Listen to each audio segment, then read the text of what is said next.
kenapa kok bibit basah ataupun bibit dautan itu kenapa kok nggak bisa dipakai mesin alat tanamnya. Nah itu kita nanti tak perbedakan, jelaskan spesifikasinya itu nanti seperti apa.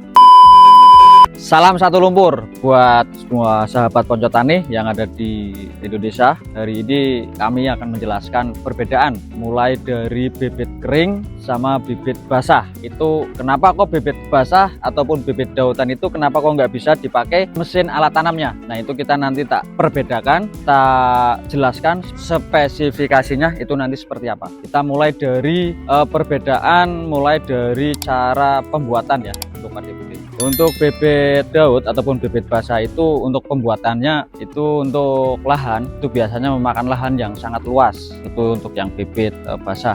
Tapi kalau misalnya untuk bibit yang kering, penggunaan lahannya itu lebih efisien lagi Pak De. Jadi Pak De Bude itu bisa buat ataupun bikin persemaian bibit kering itu lebih praktis lagi. Contohnya di depan rumah, di pekarangan rumah ataupun di pinggir-pinggir sawah itu juga bisa. Karena untuk kebutuhan 1 hektar biasanya itu untuk yang bibit daud itu lebih banyak lagi ataupun lebih lebar lagi untuk lahannya. Tapi kalau misalkan yang kering itu ya lebih efisien lagi. Satu itu mulai dari perbandingan lahan ya Pak De. Terus perbandingan mulai dari efisien waktu ataupun efisien tenaga. Kalau misalkan untuk yang daud, tenaga biasanya dalam waktu 1 hektar, untuk luasan 1 hektar itu dikerjakan 6-8 orang Pak De. Dan itu membutuhkan waktu sekitar 8 jam untuk daud. Tapi kalau misalkan untuk yang kering itu bisa kapasitas 1 hektar itu cuman 1 jam, untuk yang 1 hektar itu cuman 2 orang. Untuk perbedaannya itu satu ya, bibit daud untuk akarnya ini kenapa kok nggak bisa dipakai di mesin tanam padi, itu karena jenis dari akarnya itu udah berbeda Pak De. Jenis akarnya ini kan satu ya, jadi nggak kayak yang kering. Ini kenapa kok nggak bisa ya, karena nanti kalau misalkan ini tak masukin ke mesin alat tanam, ini yang nggak ambil itu bukan dari akarnya tapi batangnya. Beda dengan yang kering. Kalau misalkan yang kering, bibit kering itu bisa digunakan pakai manual, juga bisa dipakai buat pakai alat ataupun mesin alat tanam Pak De. Kalau misalkan yang kering itu untuk akarnya, nah seperti ini Pak De. Nah ini akarnya.